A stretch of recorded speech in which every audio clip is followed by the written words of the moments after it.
I'm Danny Dyer, and this is the Real Football Factory's International. I played Tommy Johnson in the film The Football Factory, which was all about football violence. Fucking nutters. Then I travelled the UK and met the real football firms. Now, I'm going international. 9 countries in 2 months. Around the hooligan world in 60 days. A whole new level of football violence. We'll be in riots. We'll get tear gas, chased, and even shot at. It's going to be quite a trip.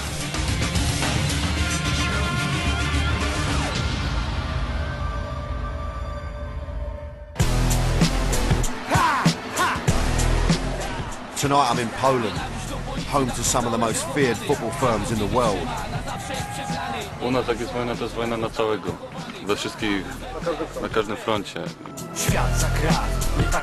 Już widzisz tego przeciwnika, to nagle klapki, wszystko jakby wiesz, wyłącza się wszystko. Around 100 hooligan gangs and thousands of hooligans having tear-ups across the country. It's a crazy place, a cauldron of football violence. In the Polish Premiership, the hooligans have a league of their own. The hardest, the most brutal, top the league. Just imagine what it was like back in the 80s. Britain's hooligan heyday. Well, that's Poland today.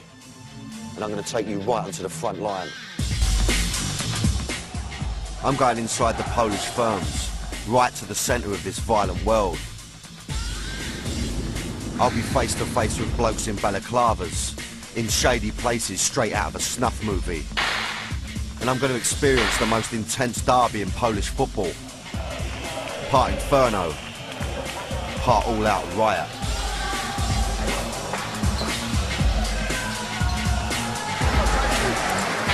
I've got to admit, I'm a bit worried about who I'm going to meet. I mean, are they going to let me into their world, or are they going to tell me in no uncertain terms where to go? And will somebody please tell me why I agreed to come here? Because it's puzzling me.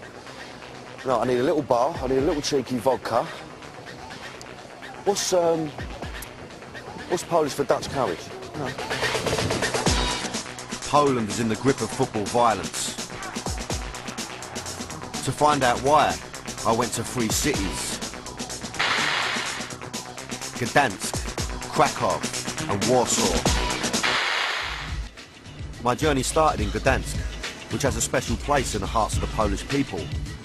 In the 80s, violence exploded on the streets of this city, with football fans from Lechia Gdansk on the front line. But this wasn't hooliganism, they had a political goal.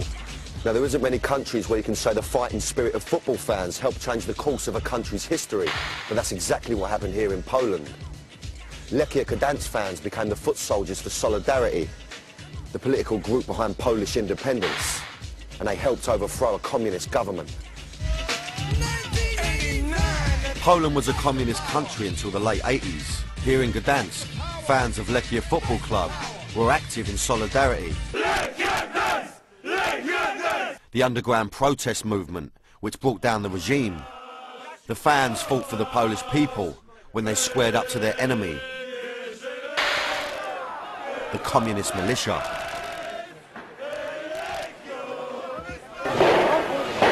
Wytworzył się ten dystans, my oni, prawda? Coś, co później zróżnicowało bardzo to społeczeństwo, a już w tej mikrostrukturze społeczność kibicowską z przedstawicielami władzy ludowej, no bo to było to tak zwane zbrojne ramię.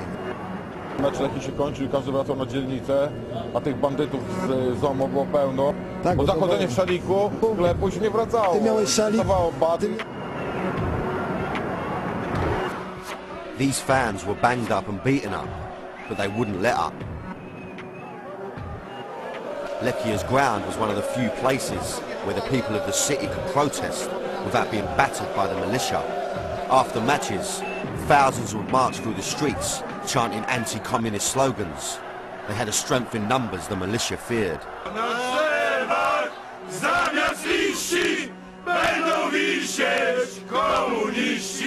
These fans became local legends as Solidarity swept to power in the late 80s. But in the 90s, Polish firms didn't fight for the people anymore. They fought between themselves.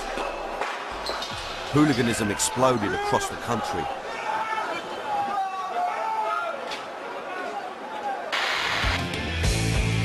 Today, Polish firms are feared across Europe. I've been told that Krakow has got the naughtiest of the lot. So guess where Muggins is off to after the break? Join me as I head to Krakow to meet the firms of today. Cracovia. That sounds naughty, doesn't it? It's a naughty sounding sort of team. Come from West Ham, it sounds naughty anyway.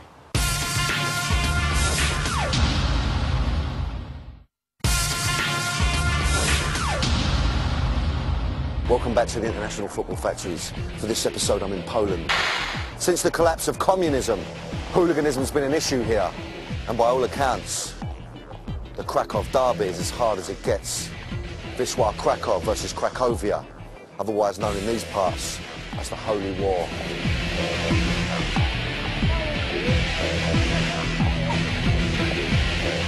Krakow used to be the capital of Poland, and no doubt helped by the number of British stag doos that were coming here. Tourism was booming. Not a bad gaff, this Krakow, I must say. It's quite smart.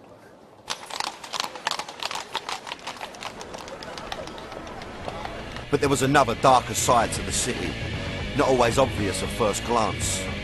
Krakow has two football teams, Wisła and Cracovia. Their firms are two of the most notorious hooligan gangs in the country, living out a 24/7 war in Krakow. They were Wisła Sharks and Cracovia's firm, called Anti-Wisła. Their hatred was so intense that Cracovia even named their firm against their enemy. It could kick off between these two anywhere, and while firms in other parts of the country disapproved of weapons, in the hooligan world, Krakow was known as the City of Knives. Back on tour, 1, 2, 3, we all back on 4, you better wake up. The main battleground was in and around the housing estates across the city. For people living here, the collapse of communism had brought a failing economy and high unemployment. Especially among young people, it was a breeding ground for hooligan gangs. These estates were known locally as blocks. The tougher estates, in a similar way to the projects of New York, inspired a Polish hip-hop movement that aimed to reflect their world.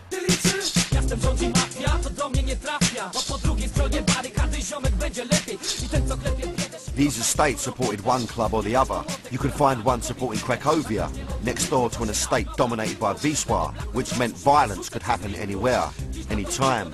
Przemek took me on a walk around one of these blocks. Okay, so this will be the Azori estate. Yeah. Could you just explain to me a little bit about which club would own this estate? Well, it's a typical Wisła football club area. Wisła, yeah? Okay. Yeah, because you know, the whole town, the whole city is divided into territories. So, if anybody supported Cracovia, they wouldn't come to this estate, no? Well, Or if they did, they'd be stupid, would they? yeah, it would be Stupid move, risky yeah? and stupid, yeah. So, just looking around, would would the hooligans live here, yeah? Yeah. Most of them, yeah? So Well, there could be eyes watching us now, yeah? Graffiti was all over the gaff, and a fair bit was aimed at Cracovia, of course. Let's start with this here. What does this mean? Something about Cracovia, it can obviously. be translated like Cracovia is like a whore who receives everybody. Okay, quite a bad diss.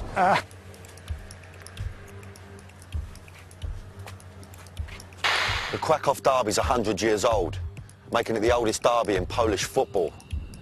Now, the teams are just 500 metres apart, separated by this piece of park. Wisła, Cracovia.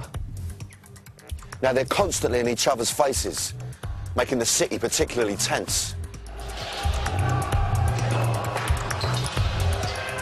Krakow's hooligans' love of knives has led to bloodshed and deaths. In 1998, a knife was thrown by a Wisła fan at Italian international Dino Baggio during the UEFA Cup match between Wisła and Parma. Baggio needed 5 stitches to a head wound. While there were deaths on the streets of Krakow, in the 18 months leading up to this derby, 8 fans died in football-related incidents. And these included a 21-year-old Wisła fan who was stabbed to death after last season's derby. I was walking straight into a war zone. First, I was going to meet Krakowia's firm, Anti-Wisła. They were defined by their hatred of Wisła's firm. It's as if no other hooligans matter to them.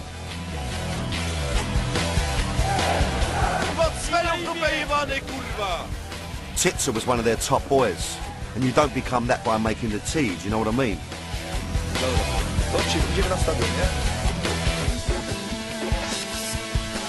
He wasn't used to letting the media into his closed world, but I hoped he'd fill me in on life inside the Polish firms.